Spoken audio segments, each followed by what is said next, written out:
language, Pastor Marlon is for him being strict sa amin. Para siya ng father sa amin. Although, para sa parang discipline as a way of disciplining us, strict ko siya sa time, sa lahat. Kaya, yun yung love language niya na natututo naman kami. Bilang pastor namin si Pastor Marlon, so nakakatuwa kasi yung love language na pinapakita niya sa amin is more on bonding, lalabas kami, yung mga ganon, like example na lang yung basketball, yung mga kwentuhan na pasok sa kanya na pinag-uusapan namin. So doon kami nagkakaroon ng gathering na sobrang enjoying, sobrang saya. So kaya thankful at masasalamat namin sa buhay ni Pastor Marlon.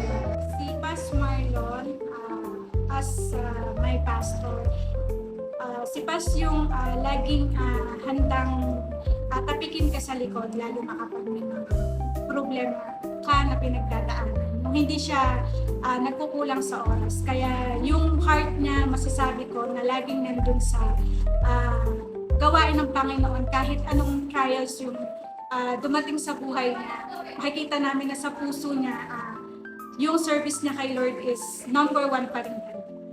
Para sa akin is siya ay isang father figure at industrial voice at personal na sa akin, lagi siyang nagre-remind sa mga dapat gawin, dapat ganito, dapat at saka nakikita siya isang stricto pero ito ay ginagawa niya yun para lang sa kapurihan ng Panginoon, para maging tama at saka ang aming mga gagawin.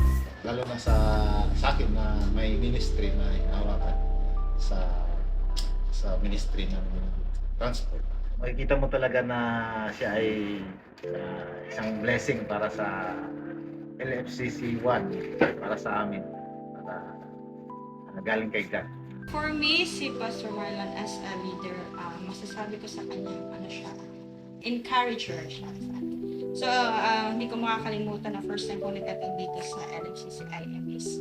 Talagang na-amaze ako dun sa pag-shake hands niya. So, parang first ko pag-attend na-feel ko talaga yung warmth and belong sa church na to because pinaparamdam niya talaga sa isang tao, even you are new or ano ka man is that belong ka sa family.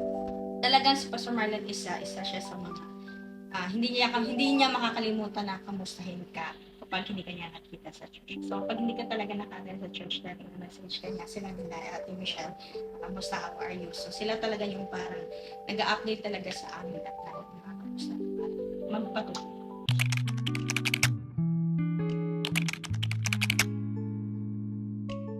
Ano yung love language sa akin ni Pastor Marlon nyo?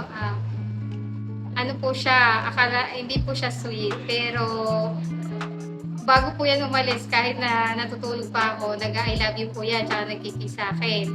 Tapos pagdating niya, ganun din.